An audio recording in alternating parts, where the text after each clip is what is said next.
अहमदाबाद विमान दुर्घटनेबाबत AAIBचा प्राथमिक अहवाल समोर आला आहे। प्राथमिक तपासानुसार विमानाचे दोन्ही इंजिन बंद पडल्याने हा अपघात झाला। उड्डाणानंतर लगेचच दोन्ही इंजिन एक करून बंद झाली। काही सेकंदातच इंजिन बंद पडल्याने विमान कोसळलं। विमान 32 सेकंद हवेत राहिलं असा AAIBचा 15 पानांचा अहवाल समोर आला आहे। तर तपास अजून सुरू असल्यामुळे अहवालातून कोणत्याही माहितीवर आत्ताच काही प्रतिक्रिया व्यक्त करणं उचित ठरणार नाही असं एअर इंडियाने स्पष्ट केलं आहे। प्राथमिक अहवाल आहे। AIBनं खूप चांगलं काम याच्यामध्ये केलं। 12 जूनला अपघात झाला आणि 13 जूनला एका दिवसाच्या आतमध्ये ब्लॅक बॉक्स शोधण्यामध्ये यश आलं आणि त्यानंतर AIBच्या माध्यमातून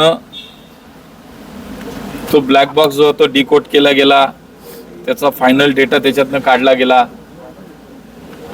आणि गेले 1 महिन्याच्या आतमध्येच त्याचा एक प्राथमिक अहवाल त्यांनी दिला आहे। हा काही अंतिम अहवाल नाहीये।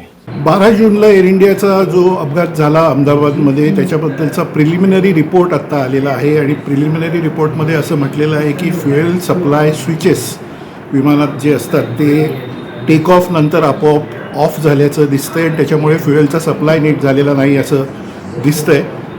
विमान टेक ऑफसाठी वरती जात असताना हा जो इंजिन्समध्ये होणारा सप्लाय आहे तो कट ऑफ झाला। तो इथले स्विचेस विमानातले काही स्विच ऑफ आपोआप झाल्यामुळे झाला। हे मॅन्युअली केलं गेलेलं नाही आणि हा प्रिलिमिनरी रिपोर्ट आहे। आता ते स्विच हे ऑफ का झाले आणि त्याच्या मागे काय फॉल्ट होता हे फायनल रिपोर्टमध्ये येईल अशी अपेक्षा आहे। पण सध्या तरी असं दिसतंय की पायलट एरर नाही किंवा